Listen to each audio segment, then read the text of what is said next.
Hey guys, in this video I will show you how you can fix this launch error. Please close interception before starting the game. So without further ado, let's get started. First, open up browser, then you need to write oblitum interception and click the first link here. Once you have opened the website here, you need to press on download the latest release and then select interception.zip and save it to your computer. Next step, you just need to extract it. So right click, extract all, and extract whatever you like.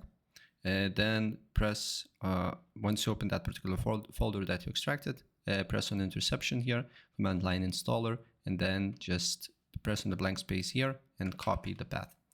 Then what you need to do here is to open up CMD as admin. Super important to open up as admin. Wait for a couple of seconds.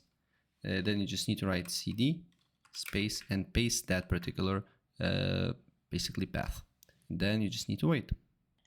Next, what you need to write is dir, and then you need to put this command here. I will leave this command in the video description below.